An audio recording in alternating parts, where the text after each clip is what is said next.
The story begins as we see a masked man fights several monsters, but he says it's not enough. He demonstrates exceptional strength, but is unsatisfied and wants more. We cut to a man in a carriage running away from goblins, but luckily for him, a group of warriors appears and is able to deal with the goblins. After their victory, they return to the town, passing by a hungry Fate who is standing guard at the castle. He notices them, but is disappointed. He can never be like them because he is constantly hungry due to his useless skill gluttony. The crowd is amazed as a group of holy knights pass through the town. They are the trio of the Valeric siblings, but we see they are terrible people. One of them kicks away a peasant in their way as they make their way towards the castle. At the gate, the eldest, Raphael, gives Fate his pay by throwing it on the ground. As he tries to pick it up, Hanno steps on his hand. However, his stomach growls at that moment and Raphael calls him disgusting. The siblings get mad at the growling, thinking it makes it seem like they don't pay him enough. They start beating him up, but he is saved by another holy knight named Roxy, who reminds the siblings of their duty as holy knights to be kind to the citizens they have sworn to protect. The siblings decide to leave, and Roxy helps Fate up. She consoles him by telling him that guarding the gate is honorable, and they are both equal in their job. Roxy takes over guarding the gate and asks him to tell her if something like this happens again, but Fate says that he is used to it, and he decides to leave. We learn that Fate wants to protect Roxy by keeping a distance and doesn't want to get her involved, fearing that Raphael will hurt her too. Fate is encouraged by the bartender to stand up for himself, or he could end up dead like the last guy. On his way home, Fate curses his gluttony skill for still being hungry even though he had a meal. He wishes he could have been born with a more useful skill and despairs that he can't do anything else because he can't change how things are. Fate notices thieves jumping over the castle wall, so he hurries over to Roxy to tell her the situation, and she leaves him to take over her position as she runs off to find the thieves. As he waits for Roxy to finish beating up the thieves, one of them runs toward him. His instincts tell him to run, but the thought of Roxy trusting him with her position helps him muster the courage to stay. He prepares himself to fight and notices that the thief is already injured. He gathers his courage and jumps toward the man, piercing him through his chest. Suddenly, he hears a voice telling him that his gluttony skill has been activated and his stats have been increased. Fate is confused, and the voice further tells him that the skills Identify and Telepathy have been added for him. At the same time, Roxy returns from her fight and is concerned for him. However, Fate notices something strange because he heard words coming from her, but her mouth didn't move. He reassures her and tells her that she can take credit for his kill because it would cause problems for him if Raphael found out. In return, Roxy offers him a job to work for her family. Fate considers his options and eventually agrees to work for her family. Later that night, Fate notices that all his stats are in the triple digits, and he then realizes that he must have been using telepathy on Roxy earlier. He is still confused about what is going on, but is now confident he can defeat monsters with his improved stats. The following day, Fate goes out to look for a sword. When the merchant finds out he is poor, he tells him he can only afford the trash swords in the barrel. Fate looks through the swords using his new Identify skill and learns that all the swords are useless except one. When Fate examines that sword, he is shocked when it suddenly speaks to him, introducing itself as Greed and telling Fate to buy him. Upon learning that Greed is knowledgeable about gluttony, Fate decides to buy it. We see the Valeric siblings talk about Roxy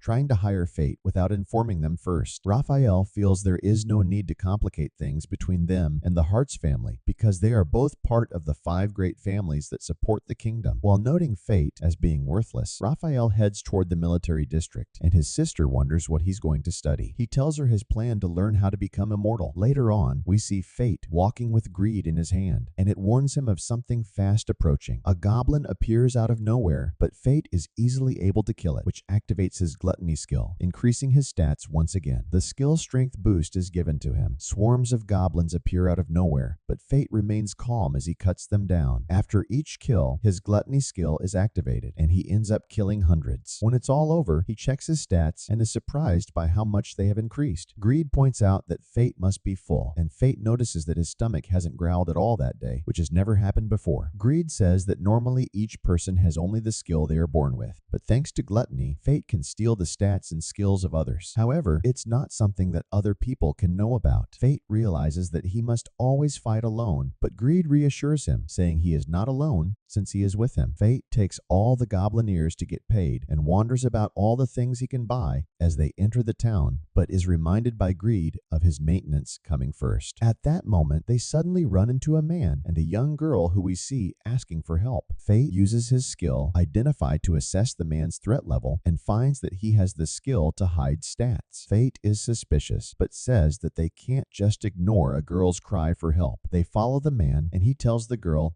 that she'll be sold as a slave to the Holy Knights. Greed warns Fate that the man is tough, so it's his last chance to run away. However, Fate says he has finally gained the power he always wanted, and he will use it to protect the weak. Meanwhile, we see an old nun speaking to a bunch of orphans, telling them about Holy Laplace, the creator of the world, who gifted people special powers known as skills when she left the world. She reveals that there was a time when there were no skills, and everything was peaceful. A nun barges into the room, saying she can't find a missing orphan. She leaves to continue her search, and the other nun wonders where the girl named Sahara has gone. As Fate and Greed encounter the man and the kidnapped girl, Sahara, Fate takes this chance to save her. He rescues the girl, but the kidnapper appears behind him. The kidnapper calls him foolish, telling him that he has no chance of beating him. He wants to take the girl to safety, but is unsure of what to do. Greed advises him to step back, take advantage of the kidnapper's overconfidence, and wait for the right moment to attack. Fate tries to flee with Zahara, but they eventually reach a dead end. Fate launches a surprise attack, and as the man prepares to use his skill, Greed instructs Fate to strike him head-on. Fate charges at the man, delivering a decisive blow. Fate orders the man to tell him everything, but he refuses. Fate proceeds to torture him, and he eventually reveals that he was ordered by Hato to kidnap Sahara. Fate takes Sahara to get some food after hearing her stomach growl, and he takes her back to the orphanage. He is surprised to hear Sahara's gratitude because it's the first time someone thanked him. Fate approaches Sahara and gives her advice, the same words his father had told him in the past, but he had been unable to understand until now. No matter how hard things get, if you can laugh them off,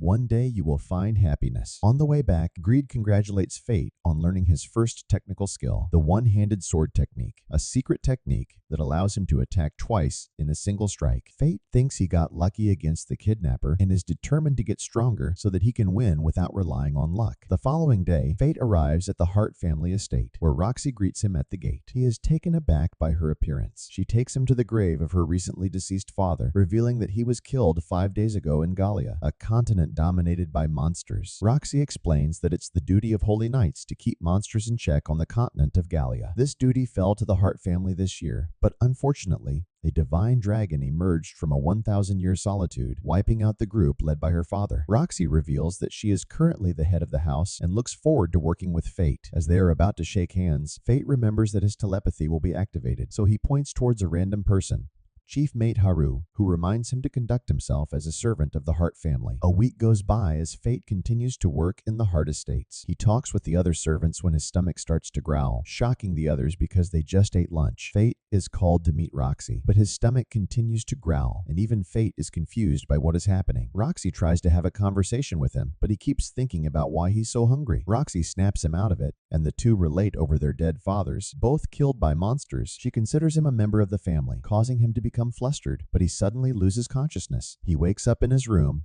and sees a note from Roxy telling him to take the day off. Fate questions Greed about his hunger, and Greed reveals that it is due to gluttony. The more souls Fate consumes, the stronger he'll become, but at the same time, his desire will also grow stronger, and he is destined to seek out souls to consume until the day he dies. Greed tells Fate that when his hunger is at its limit, it will show in his eyes, and Fate realizes that his eyes are red. Fate goes outside and walks by a group of people, thinking they smell delicious. Greed explains that his hunger boost has kicked in because his hunger is at its limit. It's a temporary power that helps him hunt prey, and the prey can be tracked by scent, with weaker prey being paralyzed by fear. We see Fate and Greed go outside the kingdom and encounter several terrified goblins. Fate massacres all of them and heads towards the hobgoblin forest, where he continues to kill for several hours until his hunger is finally satisfied. However, a goblin king appears out of nowhere, and Fate uses his identify skill, revealing that they're almost equal in terms of stats. But the goblin king has a health regeneration skill. Fate goes after the goblin king and is disgusted to see it devour a human. He launches a surprise attack, slicing off its arm, and the fight continues, with Fate mostly dodging its attacks. Greed encourages him to attack, and Fate charges in, managing to overpower the goblin king and land the finishing blow. As a result, Fate's stats increase significantly, and he gains the health regeneration skill. Greed reveals that with Fate's current stats, he can unlock Greed's first level in exchange for his stats. The first level will give Fate new functions, but he is shocked to learn that he needs to hand over all the stats he gained since they met. Greed explains that Fate will lose the right to wield him if he doesn't unlock him, so Fate agrees to do it. He begins the process, and Fate can feel his power leading his body as Greed transforms into a magic bow. He tells Fate that there is a goblin watching them, and he teaches Fate how to use the bow, which creates magic arrows when the string is pulled, telling him that he can aim wherever he wants, but the arrow will always hit its target. Fate takes the goblin king's ears, and he leaves it at the orphanage door, as he believes that they need it more. The next day, Fate stops an intruder, but turns out it's Roxy dressed up as a peasant trying to secretly go to town for inspection. She brings Fate along with her, and on the way to town, she asks Fate to show her his sword, but he's afraid that she might figure something out after she sees it. The sword slips from his hand, and Roxy catches it,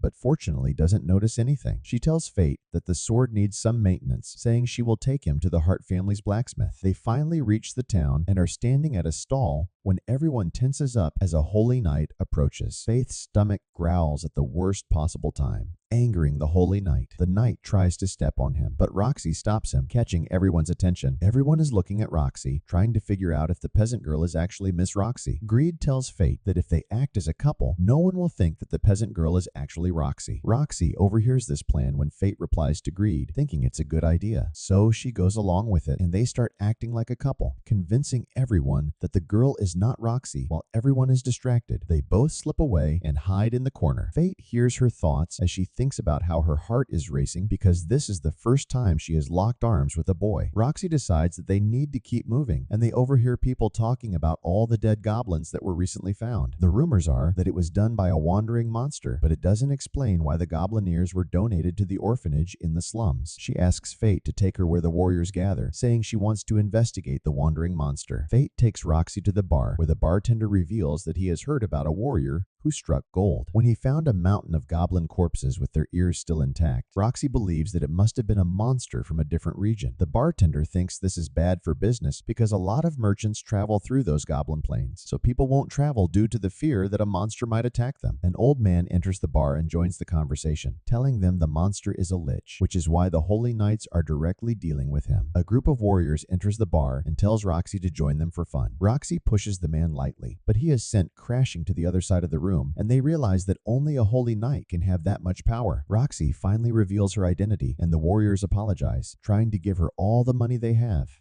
But she rejects it, telling them not to fear the holy knights. She reveals that she dreams of a world where commoners and holy knights can laugh together. They go to the blacksmith, who finishes maintenance on Greed, so he now looks like a new sword. While going through town, Roxy explains that she didn't know about the hunt because it's being led by the Vlaric family, and they simply didn't tell her. We see Hato holding a child, explaining that he is simply taking a lost child into protection, but fate takes the boy away, and Roxy tells them that they will take care of him. Roxy asks Raphael why she was not informed about the hunt, and he says that he didn't want to bother her as she must have been busy mourning her father. The Vlarics decide to leave while Fate and Roxy take the boy to find his mother, allowing him to reunite with her. After returning home, Fate asks Greed for a way to hunt monsters without Roxy finding out. The next day, Greed tells him to buy a mask with perception warping magic, which will make him look different to whoever sees him. We see that Raphael has gathered the knights in a dark room, and they discuss the excursion to Gallia. Sometime later, a group of warriors finds more dead goblins, and they look up to find a lich standing on a mountain of corpses. The terrified warriors call the corpse, and they run away as we see Fate enjoy the nickname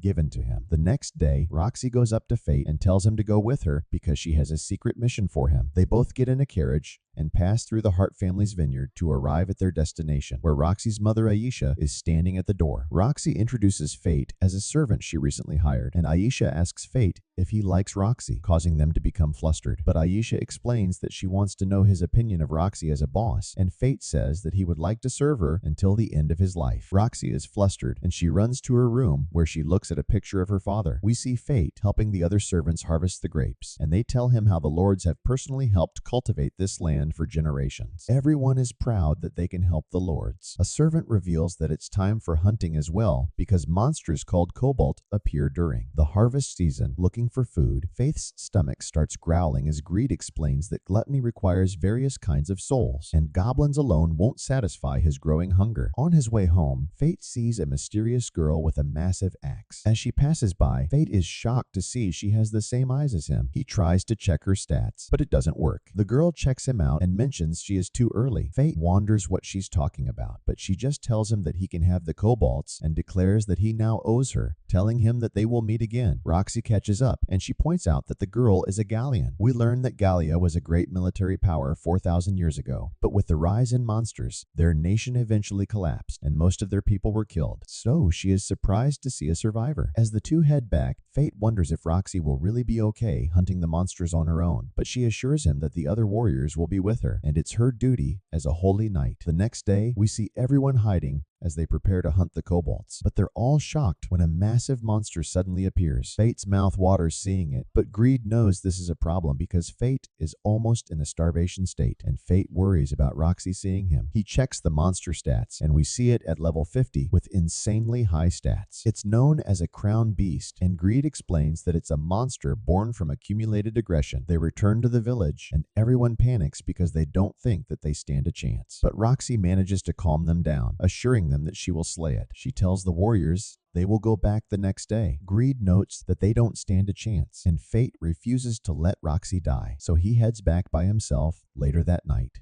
He sees there are kobolds around the crown beast, and Greed wonders what he plans to do. He starts attacking with his bow form, taking some of them out as he absorbs their stats with his gluttony. He tries shooting at the crowned beast, but it just blocks it using one of the soldiers. Fate gets closer with his sword, taking out even more of the kobolds. We see his stats significantly increased, and he thinks he can now take out the boss with his bow, but the beast is able to catch his arrow. He prepares to fight it with his sword, but the beast suddenly uses a skill that blasts him with a shockwave. Fate is knocked out, and a kobold comes to finish him off. However, it suddenly gets cut, and we see Fate was just pretending to be unconscious. Fate takes out another kobold, absorbing its stats, and Greed notes that he should be able to use his first level hidden art. It will cost 10% of his current stats, but it should allow him to defeat the boss. Fate accepts the conditions, and his bow gets an upgrade. He fires a powerful shot at the beast. Rejuvenated by the upgraded bow, Fate wipes out the crown beast in a single hit, though he thinks it might have been overkill. His gluttony skill is activated, causing him tremendous pain. Greed explains that it's because it's the first time he has devoured a soul of higher quality. Greed tells him he must bear the pain no matter what, or else he will lose control, and it will be even worse than his starvation state. Fate tries to hold it in, but the pain is unbearable, and he screams in agony. The next day, the warriors arrive at the aftermath of the massacre and wonder if it was done by magic arrows. Roxy is also there, wondering who could be strong enough to do this much damage. A few moments later, we see that Fate is fine as Roxy goes on to tell Aisha about what she saw. Roxy remembers the mysterious girl they saw the other day and thinks that she must have been the one who killed all those monsters. She tells Fate that she is ready to return to the capital. Aisha notices how happy Roxy looks when she is talking to him. After some time, Aisha speaks to him, telling him to always support Roxy and take care of her. She advises him not to worry about holding prestige or authority, but to focus on his desire to help Roxy. Aisha emphasizes the importance of his role in taking care of Roxy and asks him to think about it carefully. On the way home, Fate reflects on what Aisha said and believes that he is not worthy of the task as he is hiding such an important thing from Roxy. That evening, Fate is shocked to see that his eyes are still red even though he has slaughtered a bunch of goblins. Greed explains explains that the goblins won't be able to satisfy his hunger anymore, and he must find stronger souls before he loses control. Sometime later, Fate is sitting in a bar and decides that he is not worthy of standing by Roxy because he is hiding things from her. An old man walks in and complains about Hato joining the lich hunt. He expresses hatred for Hato and wishes that he is sent on the Gallia expedition so that he can end up as monster food. This shocks Fate because he can't believe that they're planning another expedition so soon,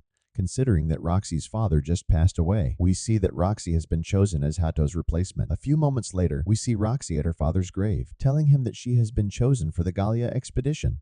Fate arrives, imploring Roxy not to go, but she tells him that she has already decided to go. Meanwhile, the clerics celebrate, looking forward to getting rid of Roxy. Two other siblings leave the rest to Otto as they are about to leave for a place called Tinburn. Otto asks Raphael to tell him the secret involving immortality, but Raphael just tells him that he must successfully deal with the leash. Fate stands in the middle of the plains, contemplating how he can't interfere with official matters. However, he decides that he can't let the Holy Knights continue to treat people poorly. Hato arrives with his men and orders them to attack Fate, but Fate easily deals with them as Hato watches on in horror. The others run away in fear and Fate prepares to take on Hato, asserting that he won't let a corpse make a fool of him. Fate removes his mask, revealing his identity, and Hato wonders how someone like him can be so powerful. Hato takes pride in his status as a holy knight, but Fate challenges him to display his powers. Fate asks Greed if he can shatter a holy sword, and Greed assures him it shouldn't be a problem, encouraging Fate to swing as hard as he can. Otto attempts to attack with Holy Light, but Fate appears behind him and effortlessly destroys the Holy Sword. Fate then challenges Hato to take the broken half. Hato tries to step back, but he falls to the ground. Fate picks him up, stating that he needs to be taught a lesson. Fate smashes Hato against trees, destroying multiple of them. Hato pleads for his life, but Fate throws him high into the air. Equipping the upgraded bow, Fate fires a powerful arrow towards Hato and leading a hole in the clouds. Hato falls to the ground after Fate's powerful arrow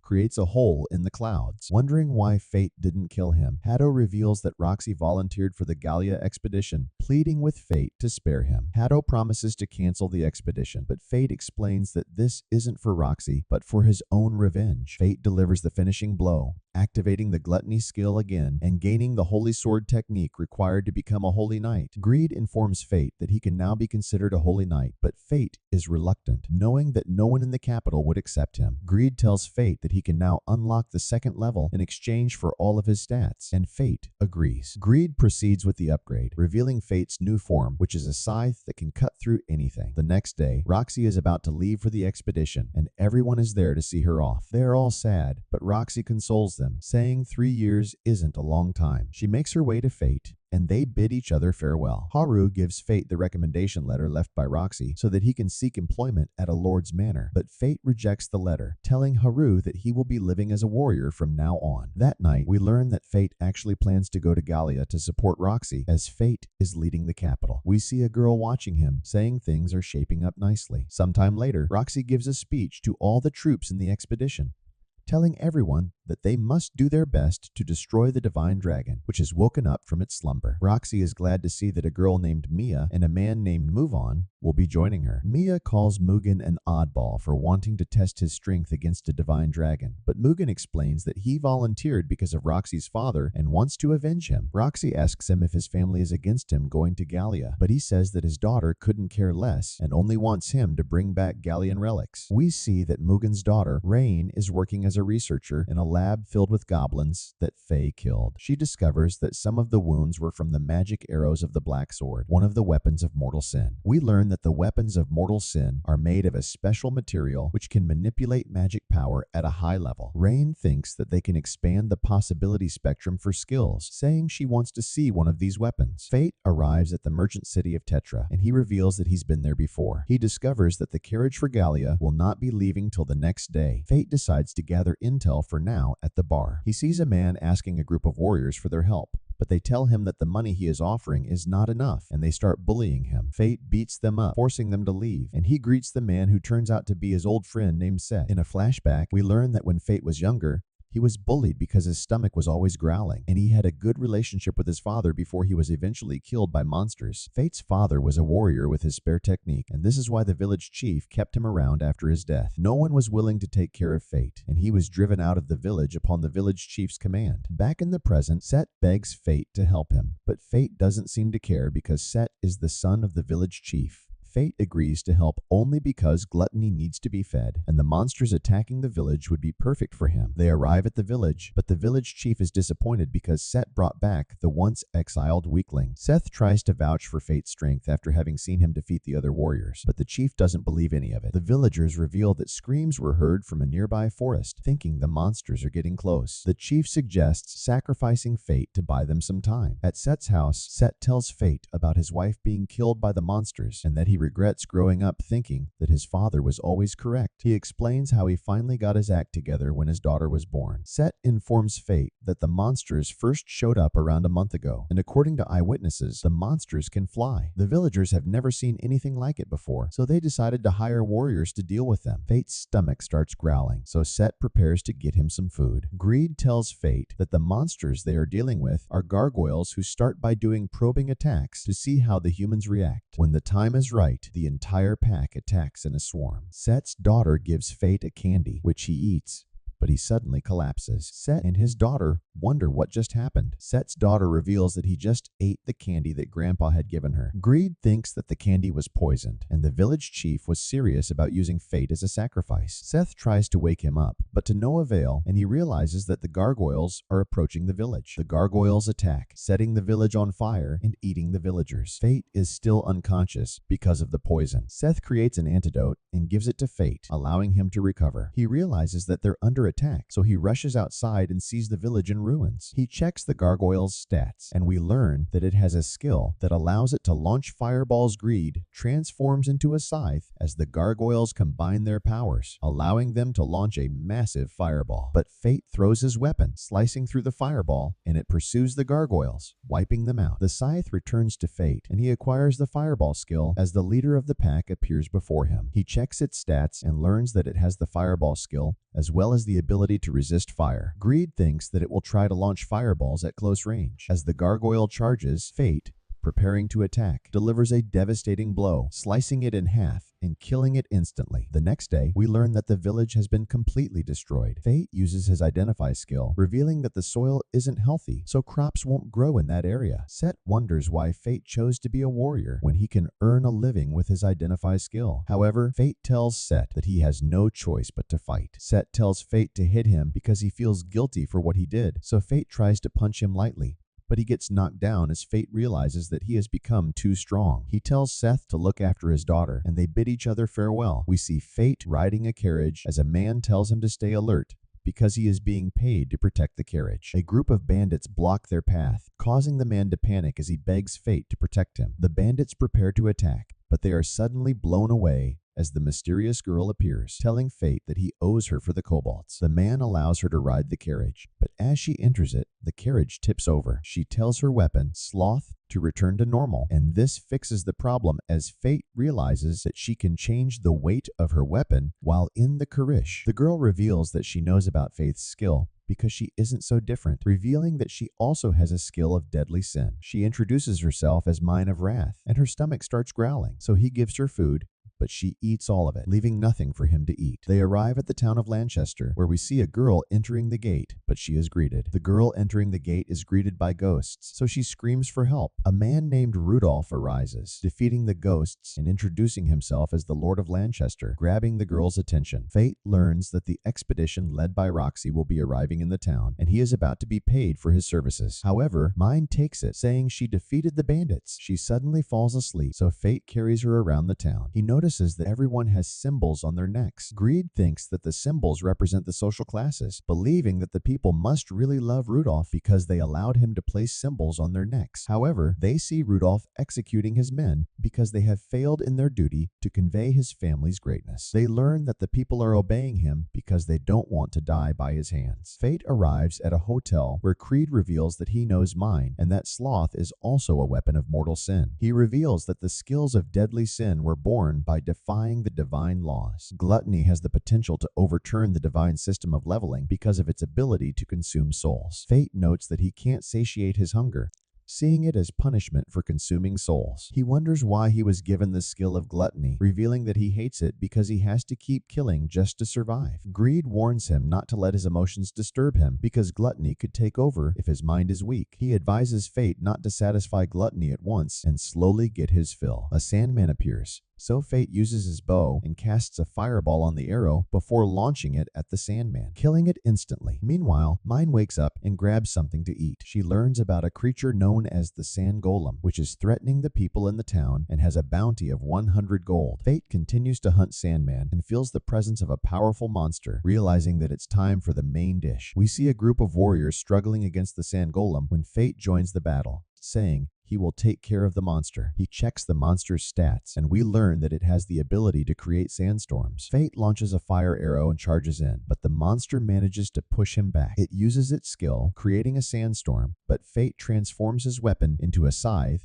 and launches an attack, overpowering the sandstorm and destroying the monster's body. The monster's core tries to escape, hiding in the sand, but Fate uses his bow, launching a powerful arrow that chases the core and destroys it in an enormous explosion. The next day, Fate receives 100 gold for defeating the Sand Golem. Rudolph suddenly appears, telling Fate to serve him as he explains that Fate has no right to refuse because his decision is final. Mine tells him that Fate belongs to her, but he calls her a child, so she hits him, blowing him away. Fate knows that they're in trouble, so he tells Mine that they should leave the town. They ride the carriage as Fate wonders why Mine eats a lot, and she reveals that anger burns plenty of calories. He tells her that despite her appetite, she isn't growing at all, causing her to become upset. So she activates sloth, but she ends up breaking the carriage. As the owner fixes it, Fate enters a village, and Greed notes that there are plenty of monsters in the area, thinking that someone is protecting the village. He encounters the village chief named Aaron, who is revealed to be a holy knight. Aaron knows that Fate wants to stay in the village and challenges him to a duel. Fate tries to check his stats, but he recognizes the Identify skill, revealing that he can also use that skill. They exchange blows, and Aaron manages to defeat Fate, but he decides to let him stay under the condition that they train together. He knows that Fate isn't used to his powers, so he will benefit from their training. He ends up accepting the condition, and Mine appears, grabbing Aaron's attention because he can already tell that she's a skilled warrior. He allows them to stay in the village, and we see him with Fate, training him on how to fight hand to hand. Fate struggles to hit Aaron, but he enters half-starvation mode, improving his speed and allowing him to keep up with Aaron's moves. That evening, we see Aaron staring at a nearby castle as Fate sees a photo of Aaron's family. Greed thinks that Aaron's son looks like Fate, thinking his family has something to do with why he became the village chief. The next day, Aaron tells Fate to protect himself with a twig, and Aaron charges at him. Fate predicts the sword's movement and lets the twig slide along the blade, allowing him to deflect the blow. Aaron is impressed, saying Fate has improved. That evening, Fate tells Aaron that they will be leading the next day, thanking him for his hospitality. He observes that Mayan is too busy eating, and she reveals that she can't taste her food, as Greed mentions that this is the punishment for wrath. Aaron stares at the castle, and he reveals that it once belonged to him. We learn that while he was away from the castle, it was attacked by monsters, so his son Rook tried his best to defend, but ended up dying. The Lich Lord took over the castle, and Aaron knows that his family is still trapped there. Fate thinks about going there, and Aaron decides to join him, while Mine agrees to protect the village if they pay her 50 gold. They make their way to the castle, where Fate shoots a skeleton, turning it into stone. He reveals that he used a sandstorm with his arrow to petrify the target. They head deeper into the castle, destroying the skeletons along the way, and they enter a room where Aaron is surprised to see his family. They tell him that they've been waiting for him, and he thinks that they're still alive. But Greed reveals that they're already dead, and the Lich is using illusion magic to make them look alive. Rook suddenly attacks Aaron, but he manages to block it, pushing Rook back. Rook says that he despises Aaron because he abandoned his family to work in the capital, and Rook blames him for what happened to them. Fate thinks about using his scythe to dispel the illusion, but Greed reveals that if they do this, Fate will end up consuming the souls of Aaron's family, sending them to an eternal hell. Aaron says that he will take care of his family, and Fate decides to look for the leash. He eventually finds it, realizing that its stats are ridiculously high. He manages to break its arms, but it summons a group of zombies who are begging fate to save them. However, he knows that he can't attack them. Eren joins the fight, taking down the zombies, and he sees his wife recalling the last moment he spent with his family. We learn that they didn't want him to go, but he promised to return after his mission. He blames himself for what happened to them because they wouldn't have died if he had returned sooner, but he is determined to put their souls to rest. He uses the Grand Cross skill, releasing a flash of holy light, but it isn't strong enough to defeat the Lich. Fate sees Rook's sword and decides to use it, combining his powers with Eren. They use the Grand Cross skill, creating a massive flash of light which instantly kills the leash, freeing the souls in the castle. Eren's family appears before him, and they tell him not to blame himself for what happened, telling him that he was able to save them in the end. He asks for forgiveness, saying they are more important than his duties,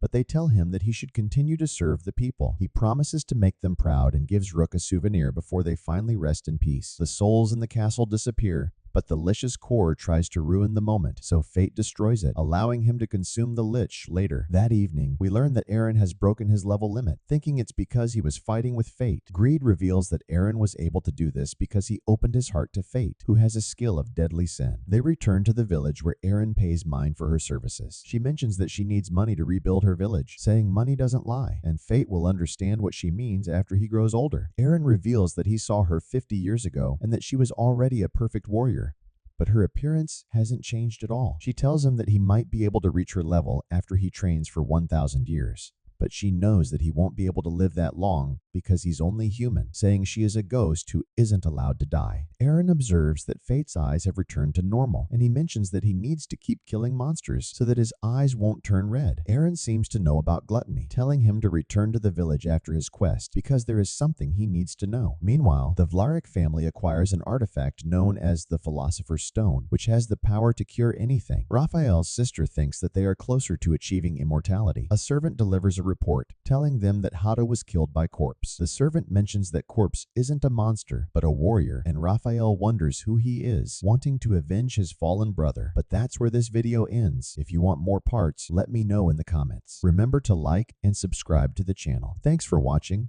Peace out.